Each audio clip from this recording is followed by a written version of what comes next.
Hello guys, welcome back.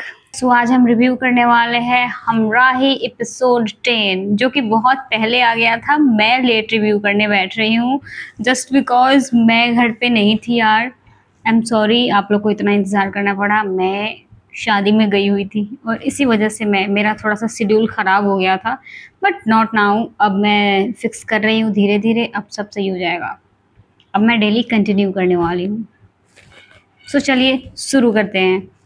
So guys, episode का शुरुआत होते ही मतलब इन ट्रियो को देखने को मिल रहा है, शेहान, औरंगजेब एंड एलिफ। और ये क्या कह रहा है कि तुम्हें अपनी शादी करने के लिए रिश्ता मेरे पास लाना पड़ेगा। ओह, मतलब जस्ट लाइक अ पेरेंट्स। चलो सही है।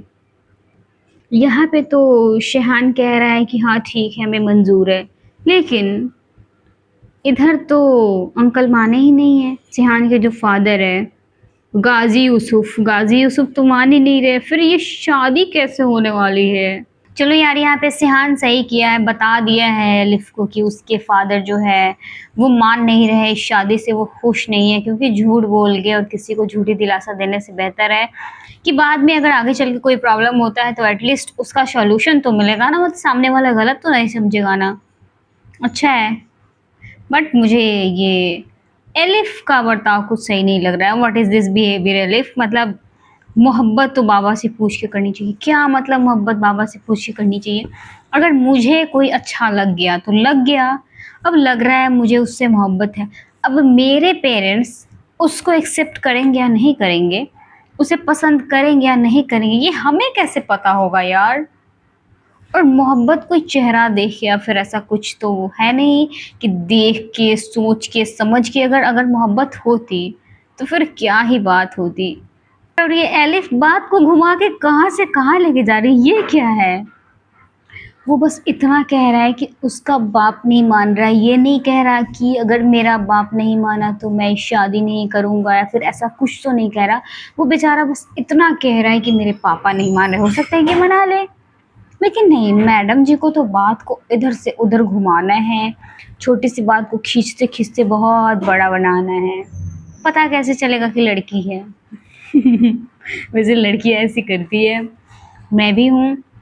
कोई छोटी सी बात होती है, चाहे वो मेरा दोस्त हो, मेरा भाई हो, कोई भी हो, छोटा सा कुछ भी प्रॉब्लम हुआ ना, मैं उस बात को जब तक बतंगड़ ना बनाऊं, मैं बहुत बड़ा ना बना दूं ना, मेरे दिल को, मेरे कलेजे को ना शांति नहीं मिलती है। अब क्या ही करूं मैं। वही मुझे ख्याल आया कि है तो एलिफ लड़की ना। चलो यार, अच्छा है ये बेचारा मान गया कि भाई मेरा बाप नहीं मान रहा है, मैं मान गया हूँ, मुझे शादी करनी है। सुन लो मैडम जी, बहुत ओवर रिएक्ट जो कर रही थी ना, तुम लड़के क्या समझते हो ना भाई। लड़का मान गया है, खुशी खुशी मान गया है, अब तसल्ली कर लो अपने दिल को, सुकून दो, सुकून। लेकिन हम लोगों ने प्रोमो भी तो देखा हुआ है ना, और प्रोमो बहुत बेकार था। शादी नहीं होगी, नहीं होगी शादी यार।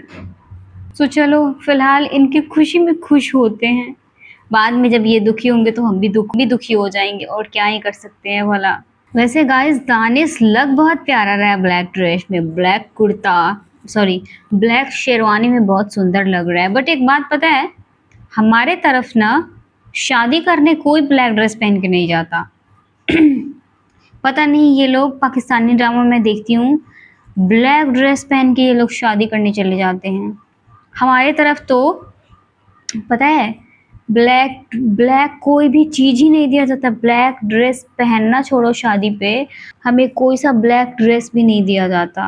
ब्लैक चूड़ी, black sandal, black dress, black town, मतलब दुनिया में जितने भी ब्लैक चीज़ अवेलेबल है ना, मेकअप की चीज़ को छोड़ के, आईलाइनर, मस्कारा एंड ऑल को छोड़ के, बाकी कोई भी चीज़ हमें ब्लैक नहीं दिया जाता। उसे अपशगुन माना जाता है। और यहाँ पे इन लोगों को मैं देखती हूँ, ब्लैक ड्रेस लोग पहनता है। वैसे सबका अपना अपना अलग अलग कल्चर है, मैं उसमें कुछ नहीं कह रही, बट मतलब हमारे यहाँ जो होता है, जैसे होता है, बस मैं वो बता रही हूँ। और हमारे बिहार में तो, और हमारे बिहार की बात अलग है भाई। हमारे बिहार में गलती से भी कोई गलती नहीं होती है। बाकी जगह तो मैं देखती हूँ, बाकी स्टेट में लोग थोड़ा बहुत ब्लैक चीज़ इंक्लूड कर भी लेते हो, तो हमारे बिहार में नहीं होता ऐसे। हम बिहारी का बहुत अलग सिस्टम है। वाह यार, एलिफ कितनी सुंदर लग रही है, मतलब हेबा इज सो ब्यूटीफुल यार, बहुत सुंदर। दानिश को तो मैंने बहुत सारे ड्रामा में देखा है, बट हेबा को मैं फर्स्ट टाइम देख रही हूँ। और वो भी ये जो ट्रेंडिंग दुपट्टा चला है उसको ओढ़ के बैठी हुई है। ये दुपट्टा आजकल ट्रेंडिंग है, ट्रेंड कर रहा है बहुत ज़्यादा। जैसे शहर होने को है में शहर, ये जो आजकल कश्मीरी चूड़ी चला हुआ है, कश्मीरी बेंगल्स पहनती है, वैसे ही इसमें ट्रेंडिंग दुपट्टा ओढ़ी है। सो गाइस, बाप बेटे की झड़प अब शुरू हो चुकी है शादी रोकने की। और दानिश का तो बात ही अलग है भाई। हर ड्रामों में ना, मैंने अभी 2-3 ड्रामे देखा है, जैसे मन मस्त मलंग देखा है, फिर सारा खान के साथ जो ये डॉक्टर बनी रहती है, वो कौन सा ड्रामा था, मुझे ड्रामे का नाम नहीं याद आ रहा। मैंने वो ड्रामा देखा, फिर ये देख रही हूँ। ये मेरा थर्ड ड्रामा है दानिश का, और मैं इन तीनों ड्रामा में देख रही हूँ। मोहब्बत के ऊपर जो फिलॉसफी है ना, मस्त फिलॉसफी देता है। और ये अंकल जी जैसे कह रहे हैं कि तुम्हें ऐसा क्यों लगता है कि तुम्हारी मोहब्बत मेरी प्रिंसिपल और मेरे डिसीजन से ज़्यादा अहम है। अंकल जी, आप खुद अपने बेटे को मजबूर कर रहे हैं आपके डिसीजन और आपकी प्रिंसिपल के ऊपर पैर रख के कुचल के आगे बढ़ने का, तो वो बेचारा क्या कर सकता है। शादी ही न करनी है, कर लेने दो यार।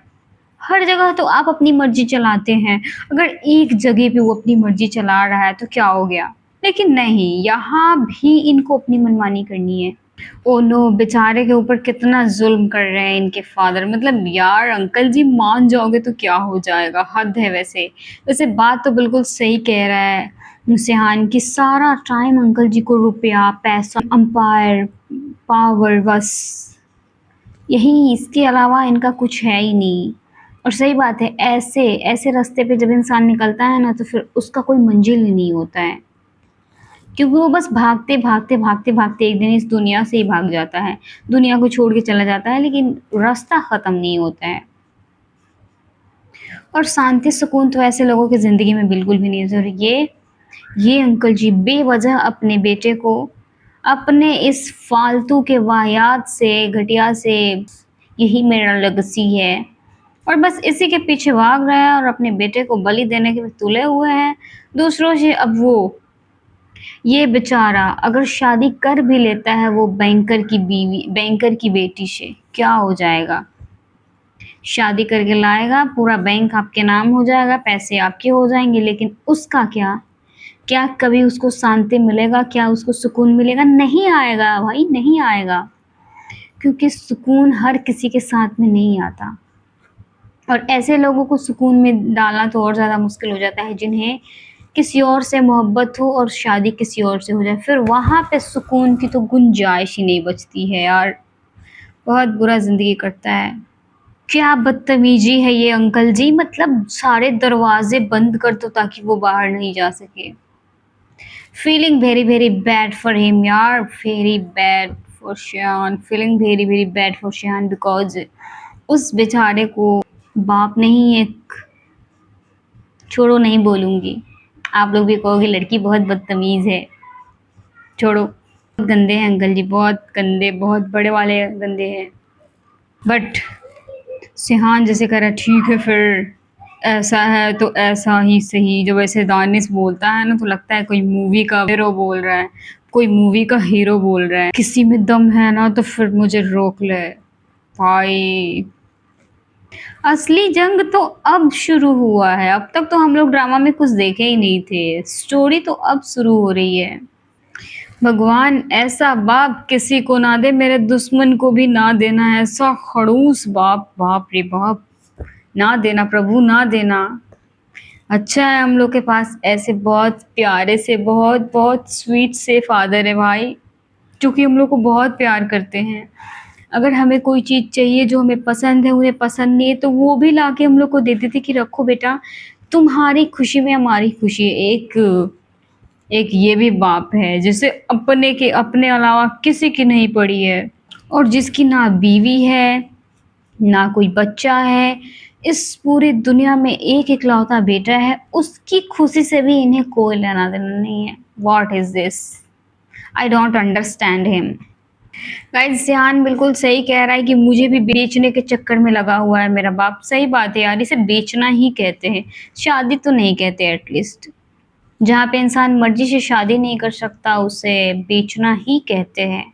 ओह गॉड यार! ये क्या हो रहा है ज़ियान को भाई? मतलब हमने सही सुना था कि ये हार्ट का पेशेंट है या फिर कुछ ऐसा है इसको बीमारी। My God! ये क्या देख लिया मैंने?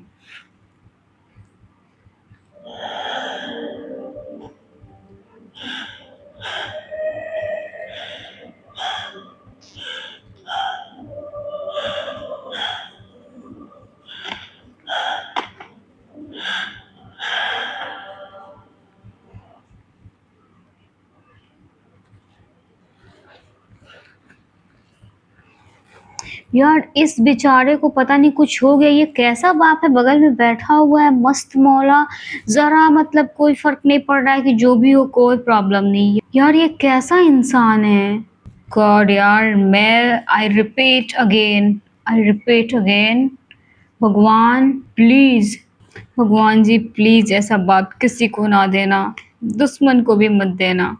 उमर आपने बिल्कुल सही कहा था कि सिहान को कुछ प्रॉब्लम है, मतलब वो बीमार है और वो आई थिंक हार्ट का पेशेंट है, कुछ ऐसा आपने बताया हुआ था। मुझे यहाँ पे वो सही होते नज़र आ रहा है। सो आपकी बात सही हो गई।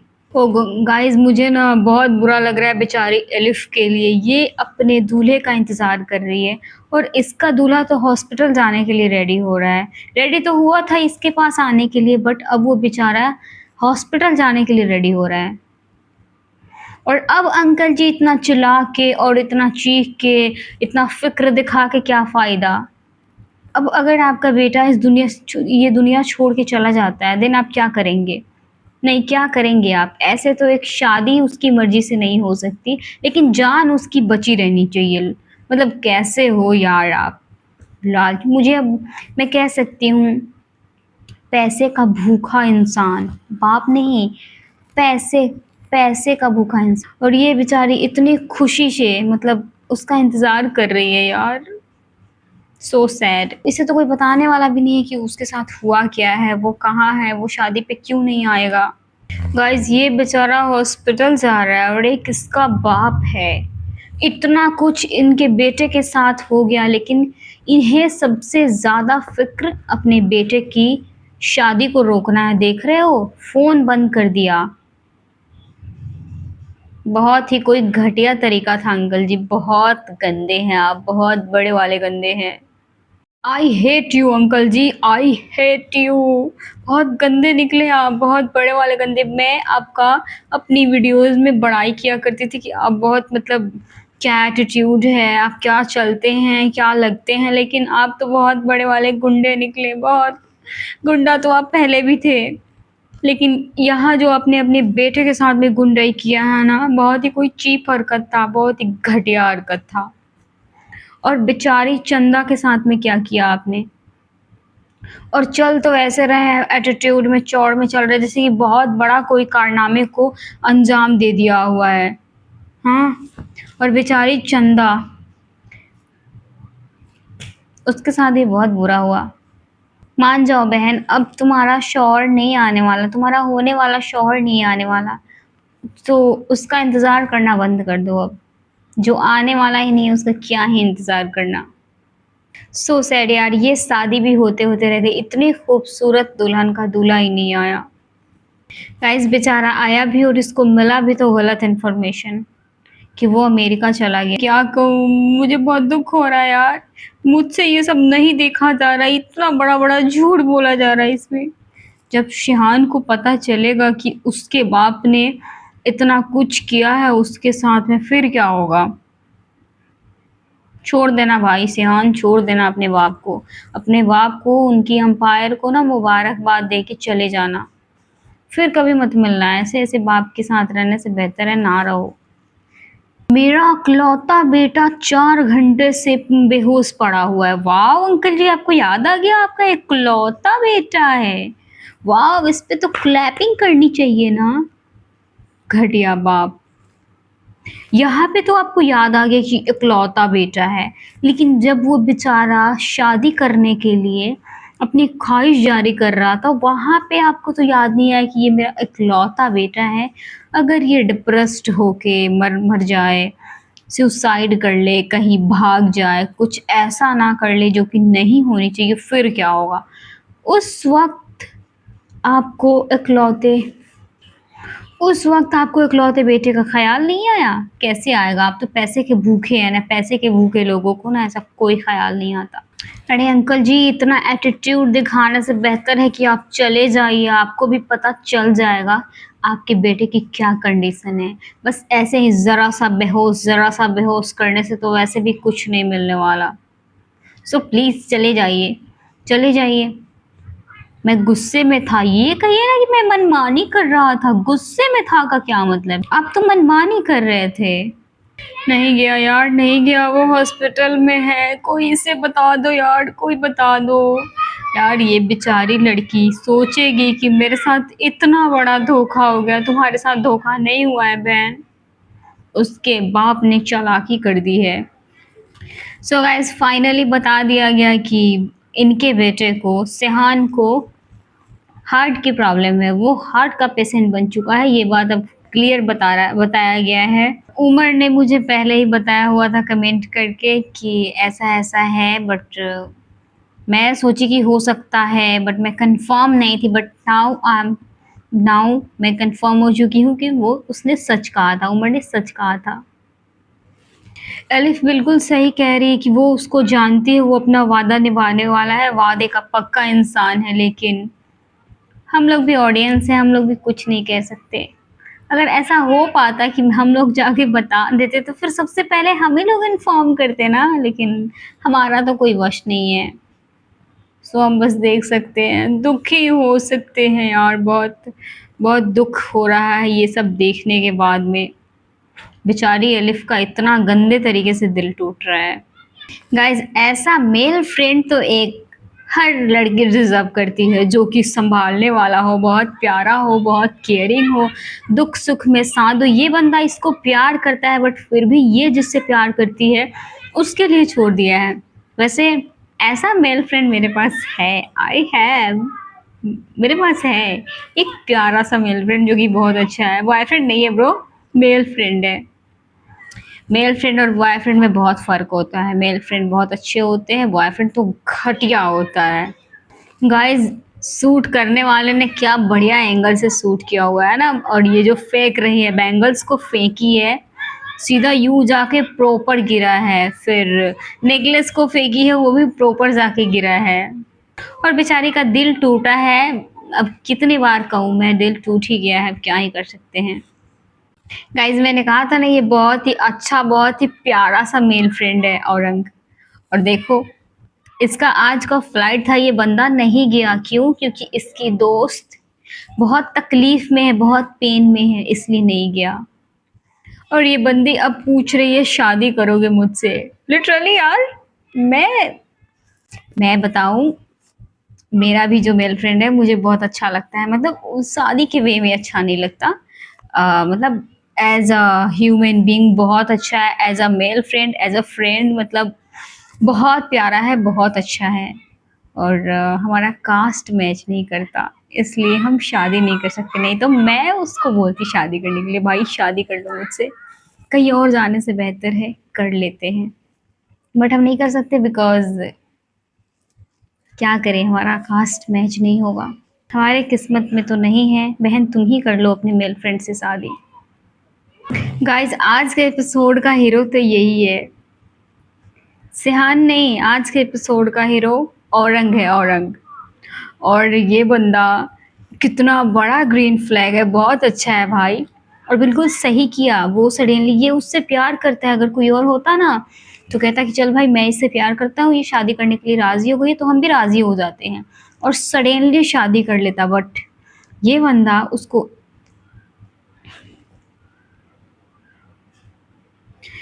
बट ये बंदा उसको 1 महीने का टाइम दिया है कि तुम 1 महीने में अपनी फीलिंग को पहले देख लो, उसके बाद में हम शादी करते हैं। गाइस बेचारा होश में तो आ गया है, लेकिन अब जब इसको पता चलेगा कि इसका निकाह होते-होते रह गया और कितना सब कुछ सब कितना बर्बाद हो गया, फिर इसको कैसा लगेगा। और जब वो उठने का ट्राई कर रहा है तो अंकल जी, हाजी यूसुफ अंकल कैसे कह रहे हैं, बस बस उठने का ट्राई मत करो, क्योंकि इन्हें भी पता है कि अगर वो उठा तो फिर हो गया, इनका पोल खुल जाएगा ना कि इन्होंने घर पे क्या तमाशा लगा के आया है और ये घर पे क्या तमाशा लगा के आए हैं, क्या कह के आए हैं कहने के लिए। इसे भगोड़ा बना दिए हैं, इसे धोखेबाज बना दिए हैं। यार अंकल जी रोते भी है, मैं तो पहली बार देख रही हूँ। मैं तो अपने बेटे के साथ में ये जो कर रहे थे उसे देख के मुझे लगा कि इन्हें तो अपने बेटे से भी प्यार नहीं है, बट अब तो लग रहा है, अब मैं कंफ्यूज हो रही हूँ, इन्हें तो अपने बेटे से प्यार है, तो फिर उस जो निकाह रोकने के लिए जो कुछ भी कर रहे थे उस टाइम क्या था।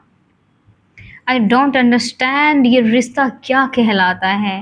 गाइस किसी को समझ आ रही है तो बता दो ये रिश्ता क्या कहलाता है, क्योंकि मुझे बहुत अजीब लग रहा है। यार ये क्या कह दिया अंकल जी ने, मतलब अगर मैं खरीद ना सका तो मैं दिल छीन भी सकता हूँ। लो भाई, यहाँ पे इन्होंने एक साइन दिया है छोटा सा कि अब ये किसका दिल छीनने वाले हैं। आप लोग को भी आई होप समझ आ ही गया होगा। सो गाइज इस प्रकार से इस एपिसोड का एंड होता है और आज के लिए बस इतना ही। मिलते हैं नेक्स्ट वीडियो में। वीडियो को लाइक कर देना, चैनल को सब्सक्राइब ज़रूर कर देना।